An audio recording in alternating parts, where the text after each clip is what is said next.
Okay, it's 7:02, and it's Monday, so I don't want to hold y'all up. Tight hour. Welcome everyone to Unpack the Plan for Early Childhood Education. I am Naomi Hodges. I'm one of the coalition coordinators for Communities for the Education of Every Child NC, along with Cristo Salazar, who's here as well. And so we do have a commitment to language access. And so I'm going to turn it over to our interpreter, Susan, to explain if you need a Spanish interpretation, how to access that channel. So go ahead, Susan. Muy buenas noches, yo soy Naomi Hodges y en conjunto con Cristo Salazar somos de Educación Comunitaria para Every Child NC y bienvenidos a todo el mundo desglosando y hablando sobre el plan Leandro y sus implicaciones. Si desea escuchar esta presentación en español, puede acceder a la interpretación al español haciendo clic en el botón de interpretación en la parte inferior de su pantalla en la computadora. Si está conectada a través de su teléfono, haga clic en los tres puntitos. Se va a desplegar el menú de más y de ahí va a escoger interpretación de idiomas, seguido por el canal de español.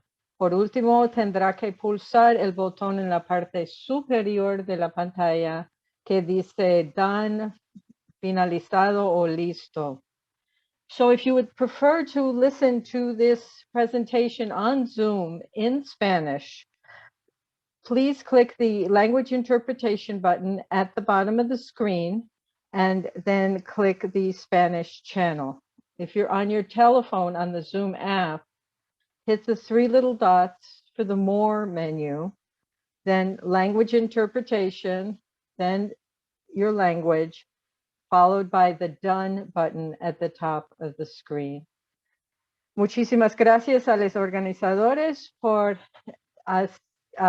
su compromiso con el acceso y justicia del lenguaje. Thank you very much to the organizers for their commitment to language access and language justice. Back to you, Naomi. Gracias, Susan. Thank you. And we'll get started. So if you are new here, we are Every Child NC, and we're a statewide coalition of parents, organizations, community members who advocate for education equity in North Carolina, specifically funding equity. And we want every child in the state to have access to a quality education from when they're birthed and they start with their learning development all the way up to grade 12 with college readiness and career readiness when they leave. So we have about 40 plus organizations formally in our network. We also have some community members who are kind of unaffiliated but love to advocate with us and support our work. We have 8 organizations on our coordinating committee, so our leadership team. And these are all of those organizations, great people, great boards. And as an organization, we specifically organize around this 8-year plan called the Leander Plan.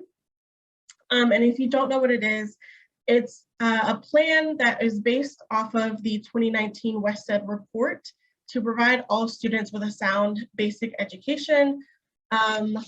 By the school year 2028 is what that's supposed to say. But we've had, this plan is a part of an ongoing court case, and there have been many setbacks from implementation. And so that 2028 year might be a little longer than we want it to. But it's important because the Leander Plan is kind of the only tangible piece of proposed legislation that we have to remedy the systemic underfunding that we know exists in our education system.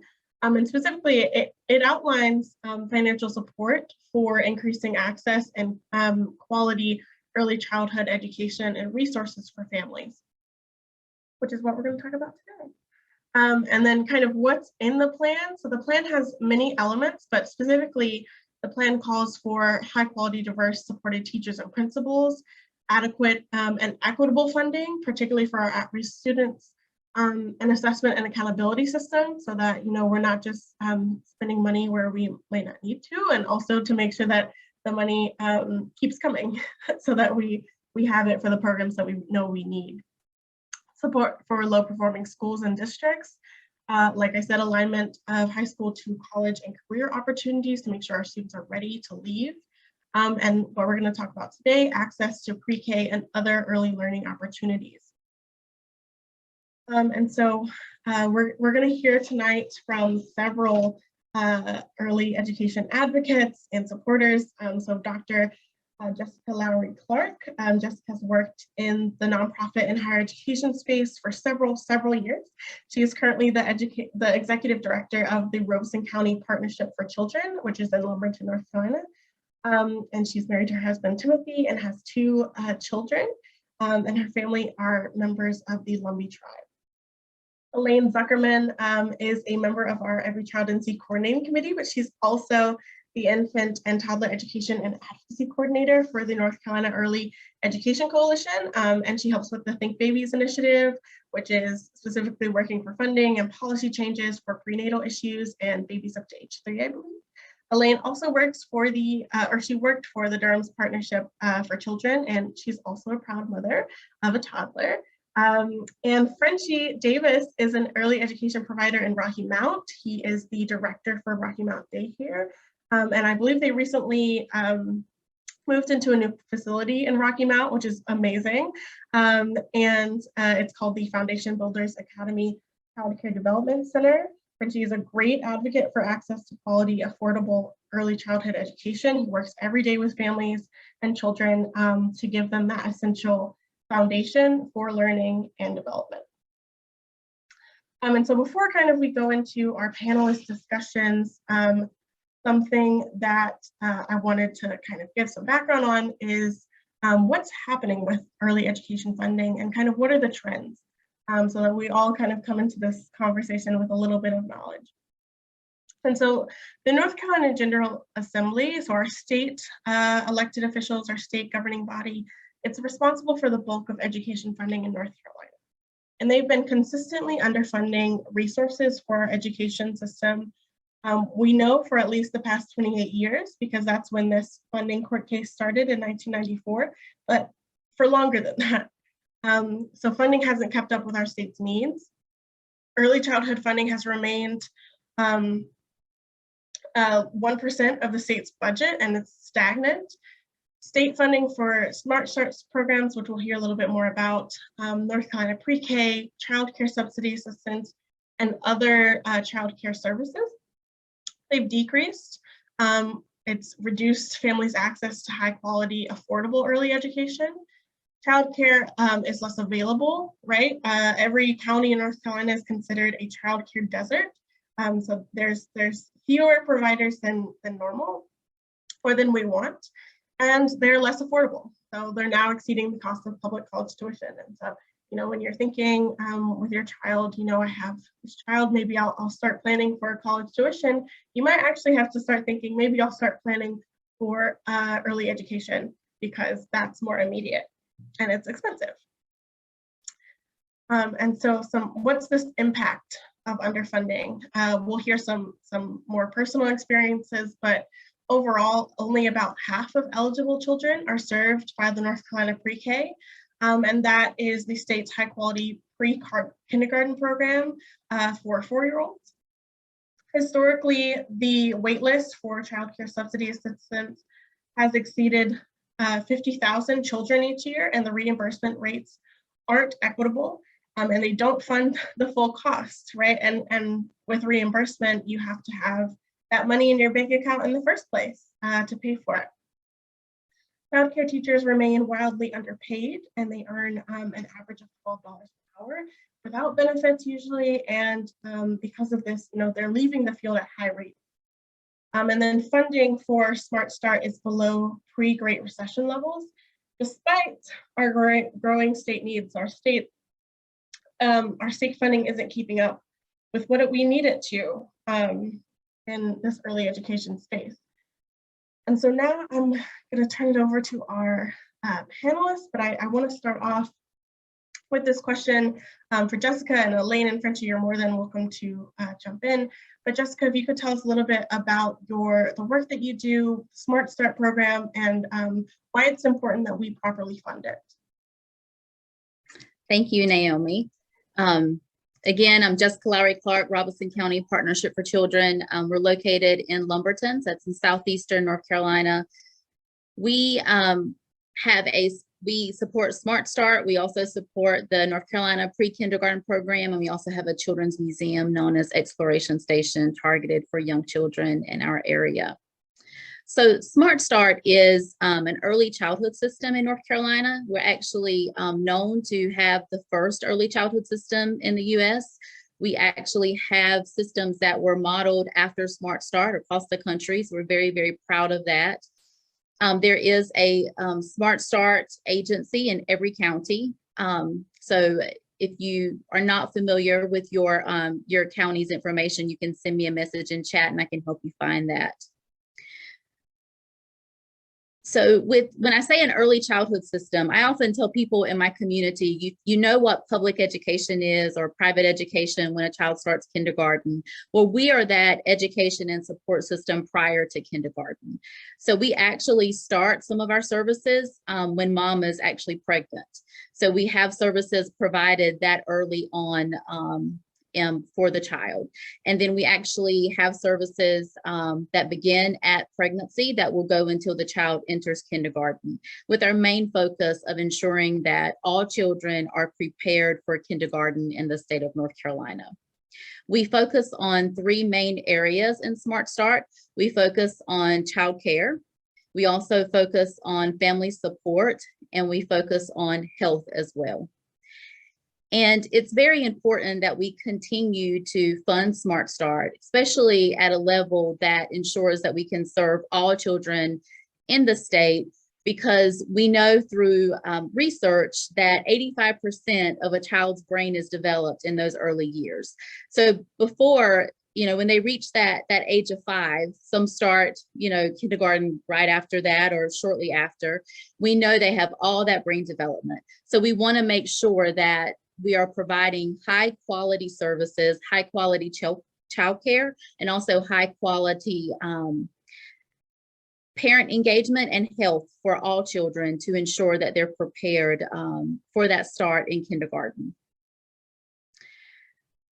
For most of our services do focus a lot on quality child care. You hear that a lot. We work with child care centers with the quality rating system, and being able to continue to fund Smart Start allows those services to continue. One of the other areas that we often work closely with Smart Start is early detection of developmental delays. We know that it's very important for families to ensure that they have their well child visits with their medical provider, but also that child care providers and parents can help identify any developmental delays that may be present at a child early on, so that we can work with that child and that family to be prepared for that successful transition into kindergarten. So ensuring that we continue to fund Smart Start at a level that is adequate for our state, meaning for the population that we currently have, ensures that all children have that opportunity to be prepared and ready for school, because we know that that's basically a whole new environment for them, and we want to make sure that they step in with their best self, and that their families are also prepared for that. Thank you, Jessica. I didn't know that it was one of the oldest programs for early education, and thank you so much for that background and what you do. I'm wondering if you or Elaine or Frenchie, if y'all can speak a little bit more about the benefits of having early childhood education, of what we call quality early childhood education, and the impact that that has on children going into kindergarten and the public education system. We'll start with Elaine, since Jessica, you just said a lot. Sure. I mean, I think, as Jessica said, the research that we have, what we know about brain development now, we know that the brain is developing faster in those first few years than at any other point in life. So, high quality early education is really an opportunity to lay that strong foundation for all future success. You know, kids don't show up in kindergarten knowing how to like write their name or even hold scissors in some cases. They don't know, you know, they've never like used crayons. And so it's just an opportunity to really prepare them to be able to learn. And so, you know, what we know from lots of research over decades is that when children have high quality early learning experiences, they are less likely to, you know, be held back in school. You know, they have better graduation rates. They go on to have more successful careers and, you know, contribute to society. There's less crime, you know, all of these benefits, just the return on investment to our society as a whole is really, it's hard to measure just the many benefits. You know, I think most times we say there's about you know, for every dollar invested in early education, there's anywhere from a, you know, $7 to $13 return. And so, you know, that is just a return on investment that you don't see with too many other things. Yeah, go ahead, Frenchie.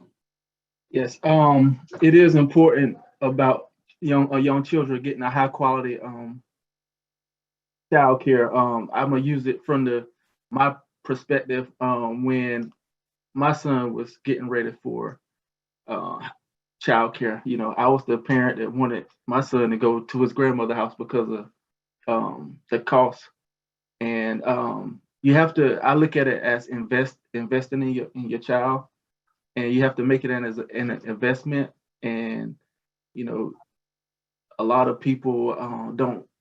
young people don't understand investing in your children early. So it is a big help because I can see how my son has from early childhood, how when he was 3 to now he's 14. So I can really see how it helped. And me as a daycare, childcare provider, working with in the low economic areas and children who are impoverished. A lot of children have not been in places where they have daily routines, so it helps them follow schedules, routine, learning how to play with other children. Learning how to share, so it is real important.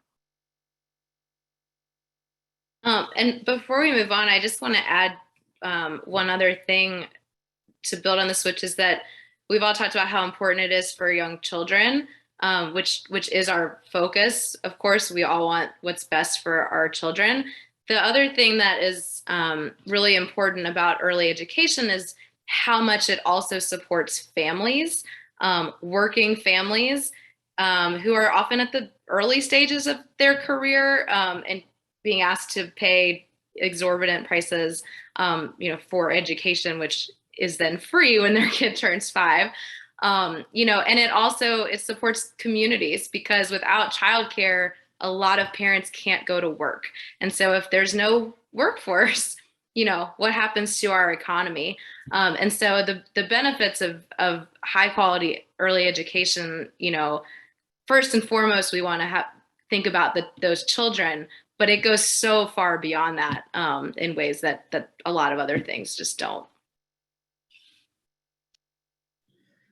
Thank you, Elaine and Frenchie. And Frenchie, you pointed out something that I think is very very true. Right, this is an investment, and you know, for our average person, our private citizens. I know, like, Frenchie is in Rocky Mount, so Edgecombe counties, and oh my God, the other Nash County. Jessica's in Robeson County. These are areas that are more rural. They're areas that have less family wealth than areas like where I am in Durham or Orange County right next door. And so people don't have, you know, a whole bunch of savings piled up to spend on their child for childcare, right? They're worried about rent or healthcare or other things. And so that investment should come, you know, from the state. And to Tanya's point in the chat, yes, this language of childcare to college, and instead we should be using crib to community. exactly, this is about caring for each other, not just preparing kind of our next generation. And so my next question is, as we're, I showed some slides earlier about what underfunding has been happening and the general impact, but Frenchie, if we could start with you and tell us a little bit about how underfunding in early education has impacted you as a provider, as a parent, and as an advocate, and like what that has been like for you as your director and a parent. With the underfunding, it impacts us because we can't hire quality teachers. If we want to provide high quality care, we need high quality teachers, and we need to be able to provide health insurance or retirement funds so we can get those high quality, high educated men and women who love teaching in the system. A lot of graduates, they start off and they come to the rural areas for the Teacher for America, and then they leave because they can get their education paid for free, and then they leave and go to somewhere else. But we need to pay those students who are great teachers and be able to keep them in the area. And because they love the community, but they just don't have the funding. So I think we need to be able to fund our centers so we can recruit and retain high quality teachers. Yeah, that's so important. I know from my personal experience, I remember I was able to go to an early child care center because it was subsidized by my mom's job. And without that, I would have been with a family member, which I had been, and I was fine. But, that education really stuck with me. And I was able to, my early childhood care teacher, she also, she worked multiple jobs, as I'm sure many early child care teachers do, because the pay is not there, the benefits aren't there. But I remember, I still remember her and the impact that she had on me. So these teachers and retaining them and retaining their consistency for these children is so important for their growth. So thank you for sharing, Frenchie. Jessica, would you like to jump in or add anything? Yeah, sure. I'll just add that, I could not agree more. It is very difficult to recruit individuals in college to even go to early childhood because, it's known in the community that it's very low paying and there are very little to no benefits such as healthcare, paid time off.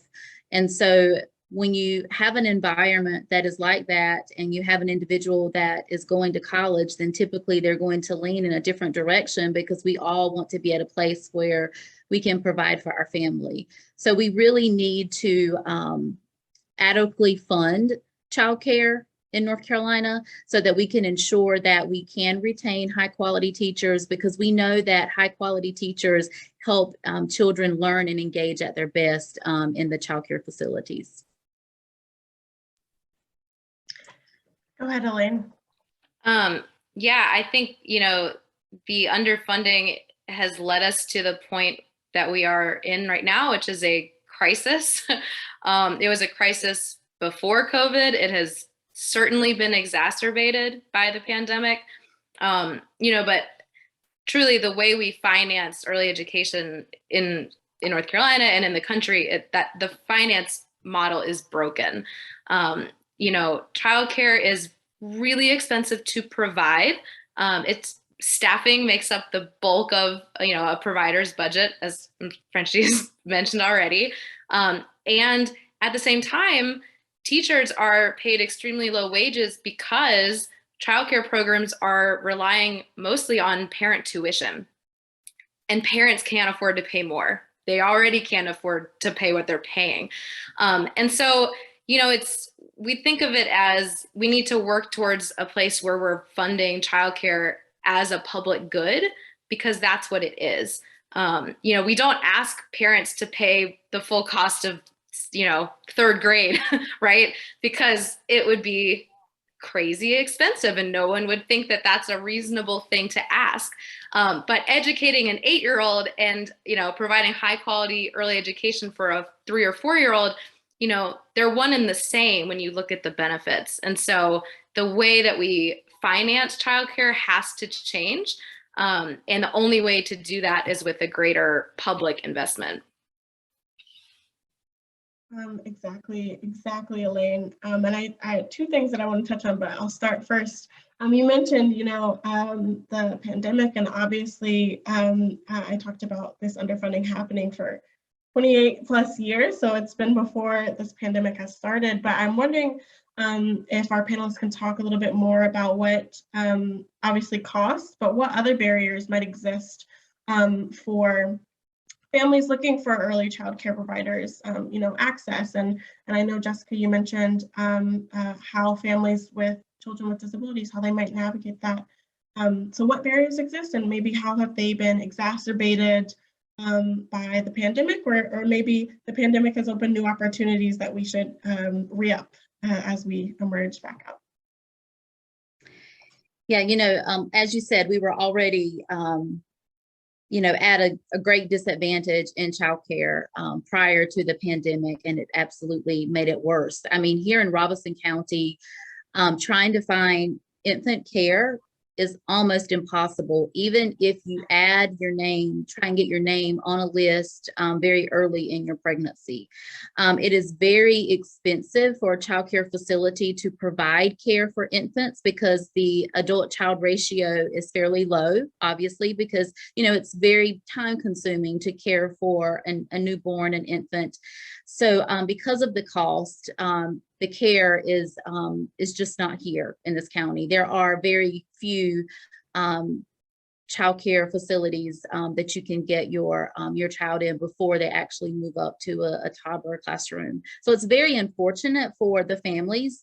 My daughter is 12, and childcare was the most stressful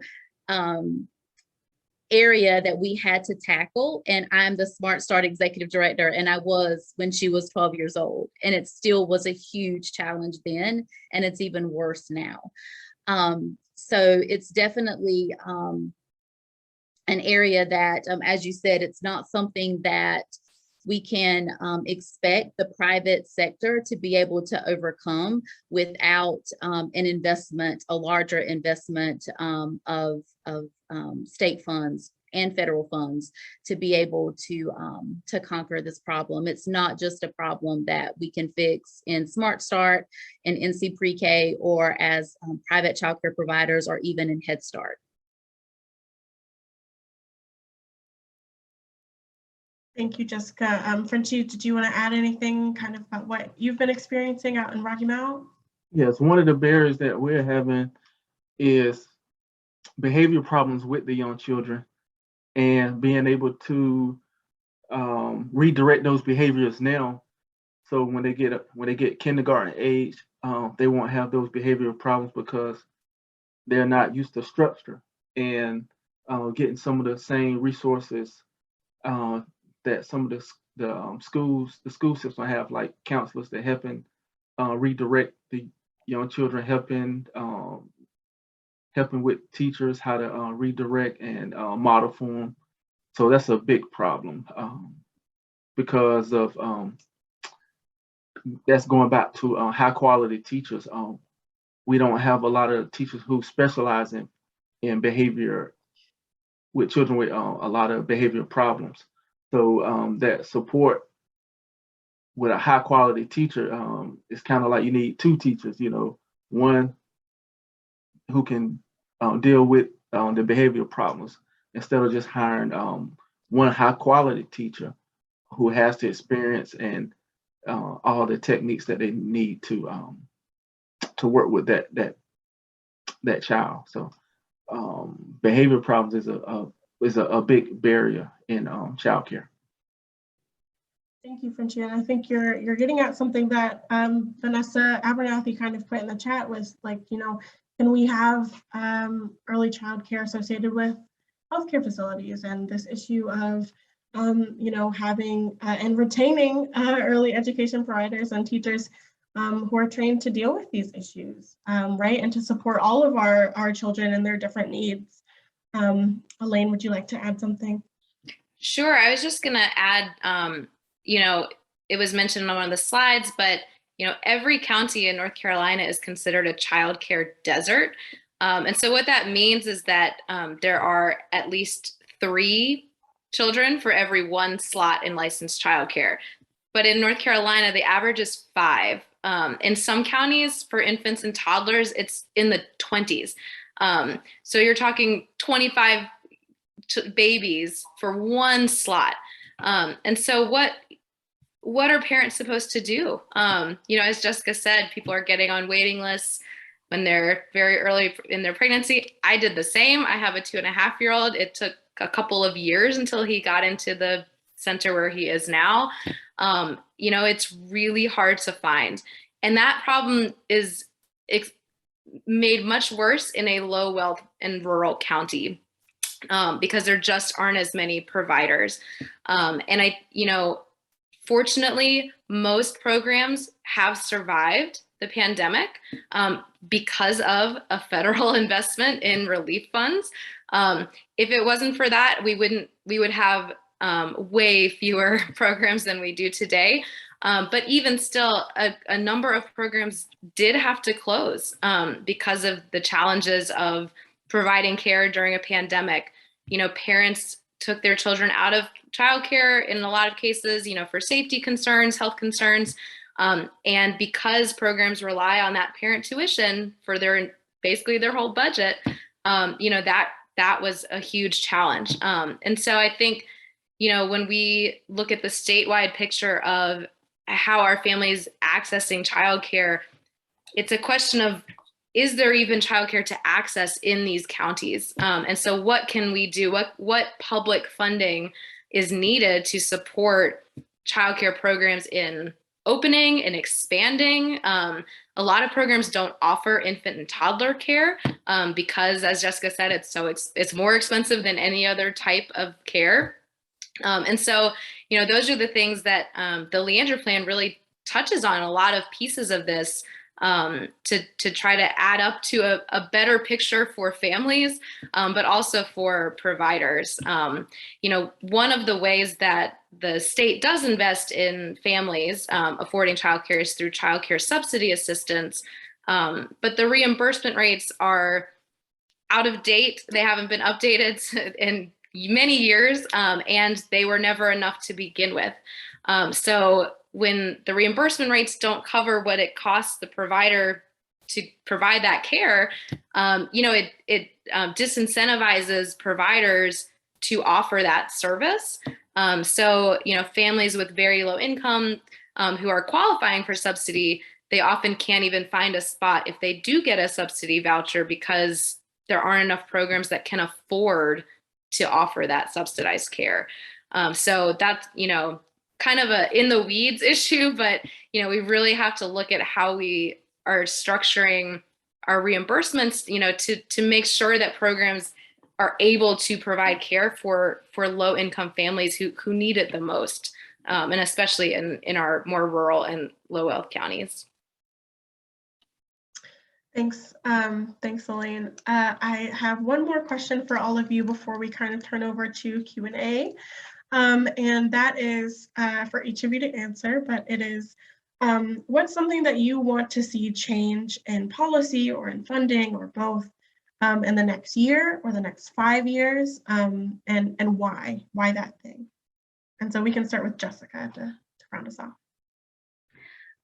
I would really love to see policies that obviously, work towards a lot of these problems that we've talked about tonight, but specifically about access, about compensation, and starting helping kind of revamp the childcare economy, especially on the private side, so that we can recruit students to the field so that we can, not just say, okay, you need to get a 2-year degree, you need to get a 4-year degree, but, you're going to do that and you're going to make a living wage so you don't have to work, 2 or 3 jobs to be able to support yourself. So I really would love to see some policy changes around that workforce development of early childhood, and starting, much sooner than even when that first year college student begins, but starting at high school to try and make a easier path into childcare, because there is childcare in every county. So it's one of those sectors that they could get a job in, and would hopefully want to get a job in if we could reflect that they were able to earn a living wage. I would also love to see some emphasis in rural communities, especially rural communities that have high poverty and very diverse populations, such as Robeson County. We have some of the worst indicators for health. We have lower education. We have more families that live in poverty. We are the most diverse county in North Carolina. And so I really would love to see some more of a focus on equitable resources across the state, with an emphasis on areas that struggle more and have maybe outcomes that are less desirable than where we should be in our state. Thank you, Jessica. And I know for our K through 12 kind of folks, something that we've been talking about in Every Child in C is the DRIVE task force. And I believe they mentioned early education retention, but they didn't focus on it specifically. So definitely that fuller development of preparing people, right? So that we have those quality educators, and then how do we retain them? Frenchie, would you like to go with what you want to see? Yes, I would like to see some of the same things that Jessica said, but one thing I really would like to see is more resource. The state kind of provide more resources to child care centers in early ed, and North Carolina being able to put a a group plan for health for child care. So it can be like a universal early ed healthcare for child care providers, so we can recruit and retain high quality teachers. Yes, a uniformity rule book, something to help guide us. Elaine, what about you? What do you want to see? Well, I think, in the next year, as you've heard from everybody, I think it's pretty clear that the workforce is the biggest challenge right now. Teachers are underpaid, they're leaving at high rates. It creates a lot of instability for the teachers themselves, who deserve to earn a living wage, for the programs who are struggling to have staff, and it also creates a lot of instability for children and families. I speak from personal experience. My son has had 5 different teachers this year, in less than a year, and that's really hard on a toddler. So I think it's no secret that is the biggest challenge. Policy-wise, what we are advocating for are a few, short-term pieces of a solution. We should expand the child care wages program statewide. That's a salary supplement for teachers. It's really a important recruitment and retention strategy that we have in about 60 counties in North Carolina. But again, with sort of that differences between counties, a teacher should be able to go from one county to the next and know that they're going to get that supplement. We should be fully funding the Infant Toddler Awards program, which is a similar program. As Jessica said, we should be investing in that workforce development, those recruitment and retention strategies. I think, 5 years from now, I really hope that as a state and as a country, we are starting to fund childcare as a public good.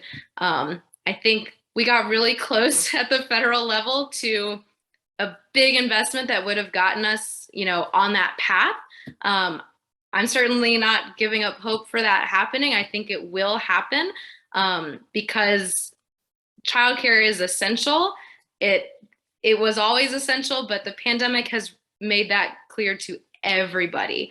And so I hope and I believe that in the next 5 years, we will have something that resembles universal childcare that supports young children with high quality care, you know, supports families and supports teachers and supports providers. Thank you, Elaine and Jessica and Frenchie. And just to kind of hammer that home, I think we've talked about it, but maybe not explicitly, but, you know, funding our early childcare systems, like was mentioned earlier, it's not just about the children, it's about the families and the parents. And for one, the early education teachers, majority of them are women. Majority of them are women of color, like overwhelmingly so. And as we've talked about, they're very underpaid and under-resourced, right? And also during the pandemic, you know, as some of these providers closed down or people started, you know, pulling their children out for their health reasons, we really saw, you know, women leaving the workforce a lot more than men to take care of their children. And so investments in early education, it's not just about providing that foundation for our children, which is needed, but it's also about pay equity and closing that gender disparity gap. So it's really important for many, many reasons. And so I saw, and if there are other questions, please put them in the chat, but I saw one question, which was, where's Head Start kind of in this conversation? And for Leander purposes, it's not as big of a thing. I know Jessica mentioned it earlier, or Elaine, if you wanted to talk a little bit about that. Sure. I mean, Head Start and Early Head Start play a huge role in sort of the childcare landscape in North Carolina. You know, they're not part of the Leandro Plan because they're federally funded programs. And so the Leandro Plan only looks at state investments and where the state needs to be putting some more dollars. There certainly needs to be a bigger federal investment in Head Start and Early Head Start. We are serving a fraction of eligible children in those programs, which serve the most vulnerable families in our state. So I think we'd all agree that we need more investment in that. It's just not part of Leandro because it's not a state investment. That clarity, Elaine. I will try and answer your Leandro questions as best I can. However, I am not an early ed expert, which is why I'm not on the panel. I'm just asking the questions. But then the other question is, can Medicaid also cover childcare costs as a medical need for infants or to children age 3? I'm not sure. I believe maybe to an extent if your child might have like some disabilities, but I don't know. Elaine or Jessica or Frenchie, do you all know what that might be covered under? You know, I think Medicaid does cover some early intervention services and things like that. I mean, in a perfect world, that's a great idea, right? I love the thought because, you know, we need to be supporting children, looking at children and families in a more holistic way. And early education, you know, certainly could be considered a health need. I don't think we will ever get to that point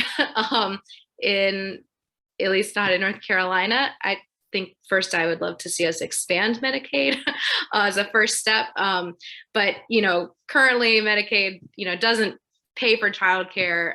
You know, I doubt that would be the case, but I really love the creative thinking and the positivity, the optimism here. Yeah, I do too. And just like me being me, I'm always skeptical. I'm like, we don't do that. There's no way that that's a thing.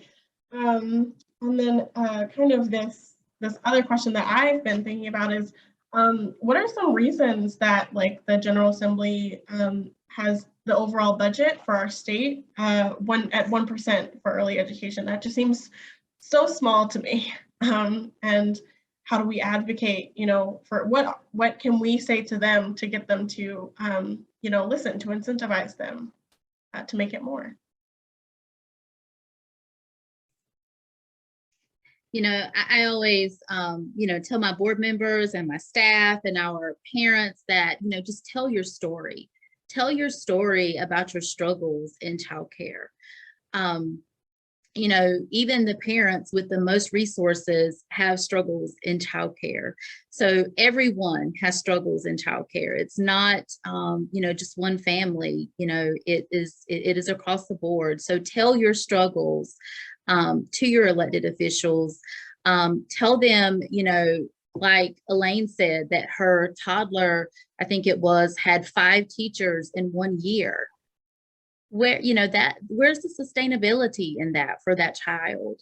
And that's across the state, it's across the country. So just continue to tell your story about how services have helped, and also, the gaps in the services as some of the areas that we're highlighting, tonight. Stories, in my opinion, make the most impact and stick the most with elected officials. I can sit down with the elected officials and give them data about my county and give them data about Southeastern North Carolina, about North Carolina, and it often goes over, their head because it's too much about numbers. They really want to hear about the personal stories. So, be willing to do that, discuss it on social media, make posts on social media and talk with your elected officials and your family and your friends about this crisis that we're in childcare. So hopefully we can get to the point where we need to be, as Elaine said, in the next couple of years, and definitely at a different point in the next 5 years. Yes, thank you, Jessica. I know, speaking of stories, we had Every Child in Sea last year. We had a town hall series, and one of them featured students, and this was a high school student, but she was talking about her younger brother who had different learning needs and the struggle that her family really had with finding, obviously, early education, but early education that would provide for his needs, and they had to move around a lot. And that story, like listening to her as like a 16-year-old and her being aware of kind of what was going on, was so compelling. And Frenchie, I saw you come off mute. Did you want to add something? Yes, I would suggest, just invite some of your representatives, well, for me, to centers, and let them see why our children, or ask them, are our children worth their investment? And, let them know, are these children worth the investment? And, let them give you an answer. But let them know why our children are worth their investment, because they're the future of our communities. Yes, Frenchie. It's so hard sometimes to get straight answers from elected officials, but if you're in their face and you're asking them a direct question, like, do you support this? Do you not? And why? That's, well, one, that's really powerful, but then also, it's something to look back on when you're thinking, oh, this person is coming back to me for funding with their campaign, or to vote for them in the fall because this is an election year. And I don't remember them, voting for a budget that supported early education or supported my healthcare needs. So, why am I going to continue to support them in their journey? Well, thank you for that. Go ahead, Elaine. Oh, I was just going to say, I think Jessica and Frenchie really hit the nail on the head with that, because I think part of the reason that early education has been underfunded for so long is that we are still dealing with some of the, more the childcare as being a nice to have, right? Mm-hmm. Sort of the old, maybe decades and decades ago, when, the majority of households didn't have both parents working. But that is not the reality. 2/3 of families in North Carolina, 2/3 of children in North Carolina, under age 5 have all available parents in the household working. So childcare is not a nice to have, it's a necessity. And so, the more that becomes, the reality, and the more we talk about it, the more we make it clear that it impacts everybody, we're going to start making some headway. Like I said, the pandemic helped really drive that message home. We even saw it in conversations with legislators, not always with the legislator themselves, but with their staff, because their staff are often younger and have young children. I think the other thing is that I can say this as a mother of a toddler, we're all exhausted. So parents of young children don't always have the time, the capacity, the energy to advocate, and teachers, early childhood teachers and providers, they're in the same boat. And so, the more that everybody starts to think of this as a critical part of, our community, our state, our economy, and our children's, success in school and in life, the more the better. We can't always put it on the backs of parents and teachers and providers who are so overburdened during that short period of time.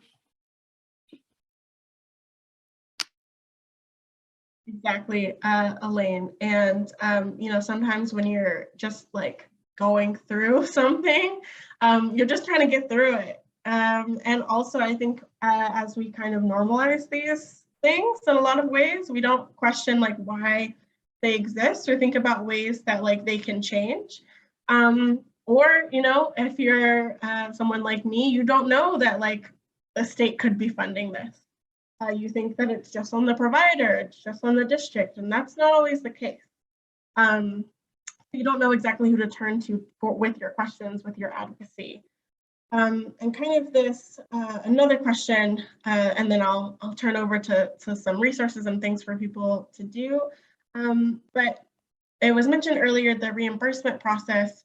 How can we make it more equitable and more accessible for people?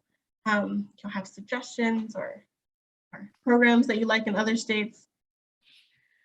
Well, we supported a bill last session, House Bill 574, that would have created a statewide floor for subsidy reimbursement, because right now, from one county to the next, there can be hundreds of dollars of difference for each child per month. And that really adds up for providers. And, as I was saying earlier, can make it unaffordable for the providers to be able to serve those children with subsidy.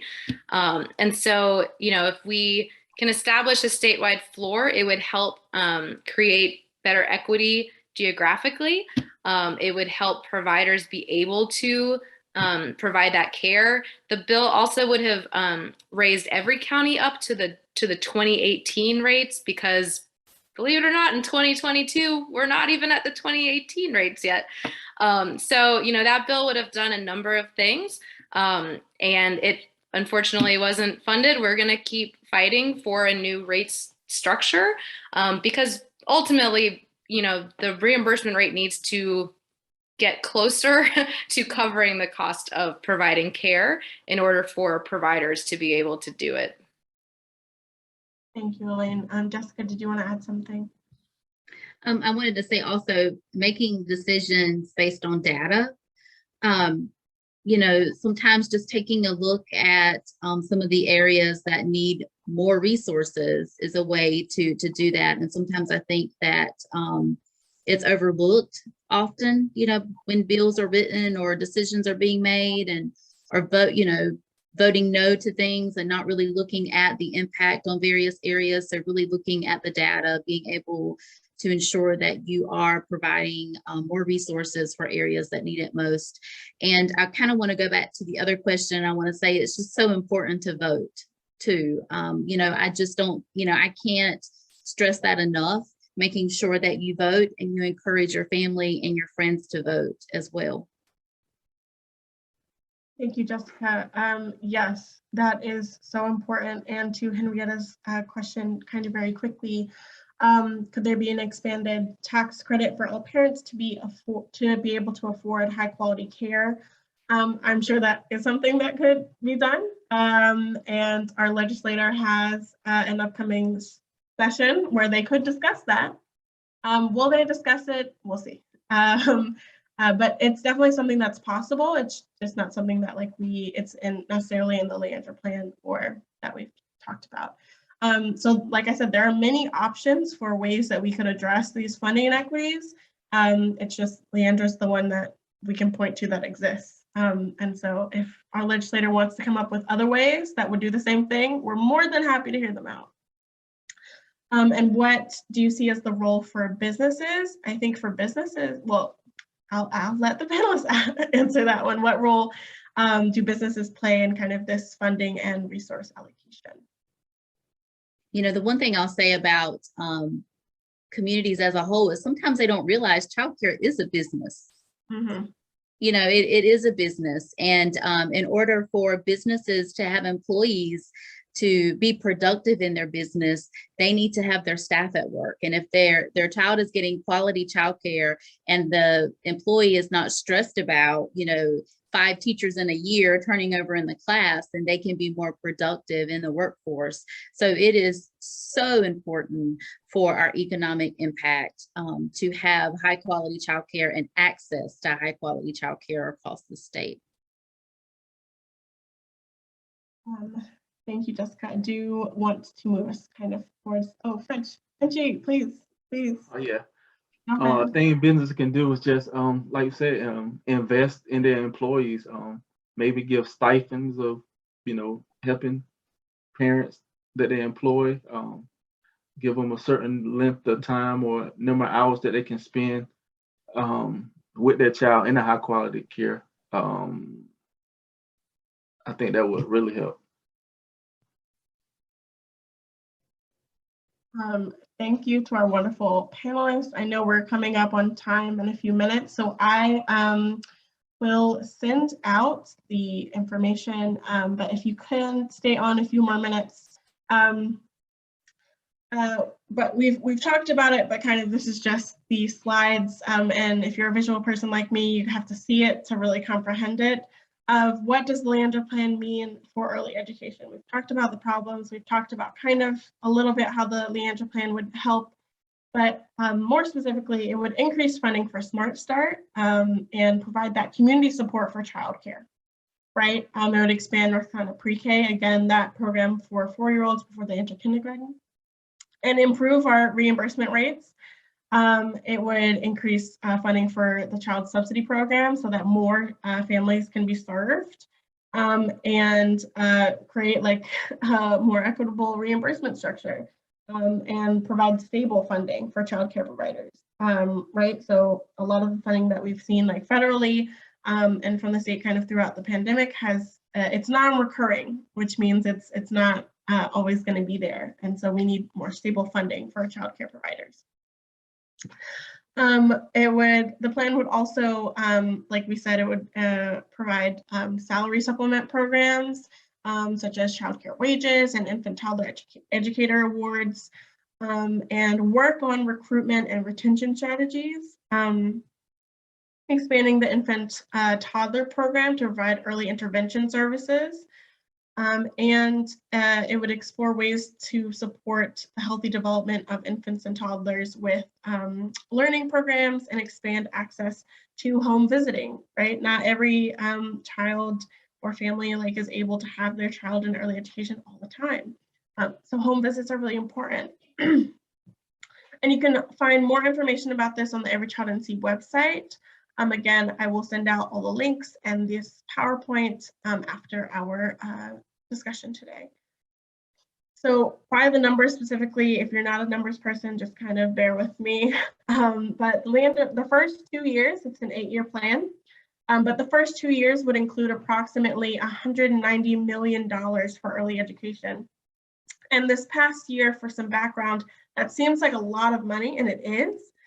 But this past year, and it's estimated for this year as well, our state has had a surplus of revenue. So we wouldn't have to raise taxes for those first 2 years. We already have the money, it's just not being spent. And so that 190 million would be 71.9 million for NC Pre-K and improve those rates. 40 million for Smart Start, 36 for expanding that childcare wages program, again, for our early education teachers. 20 million to improve childcare subsidy reimbursement rates, 18.45 million for early intervention, almost 2 million for workforce recruitment strategies and professional development. So I believe, like someone said, so that early education isn't a second option for people looking for jobs as they leave our public education system. And 1.7 million for early childhood workforce data system, so that we can track kind of what's happening and make sure that our payment systems, our workforce systems are equitable. And if you're interested in more specifically what's going on in your district, your county, with the Leander Plan and early education, we have a tool on our website that breaks down, this is the 2022 budget, so how much funding was for last year, how much funding should have been funded with the Leander Plan for last year, and then also what it would be like in 2028 when this plan is supposed to be realized. And it shows that change in funding, right? For the first year, it's 15%.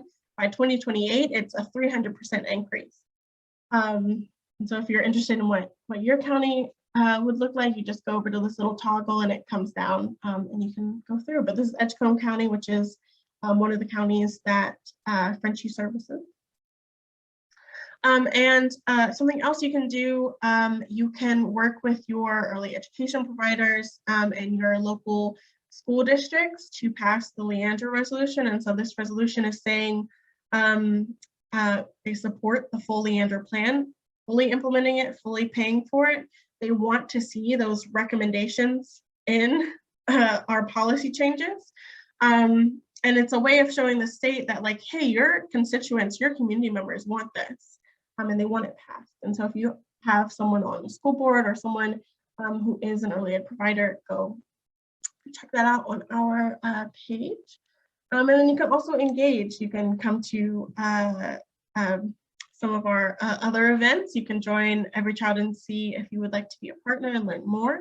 But then also we have this action alert for the House Select Committee on an Education for North Carolina's Future. And so this alert is, to Frenchie's point earlier, it's asking the members of that committee to specifically say what parts of the Leander Plan they agree with, what they don't, and why. And if there was a vote on fully implementing the plan, how would they vote? And again, that is on our website, and I will provide those links in just a moment.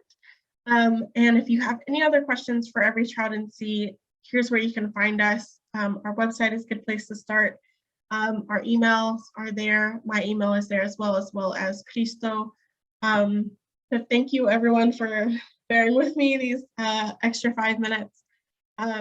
It's been great having our panelists, and thank you so much. I hope everyone has a great night. Bye.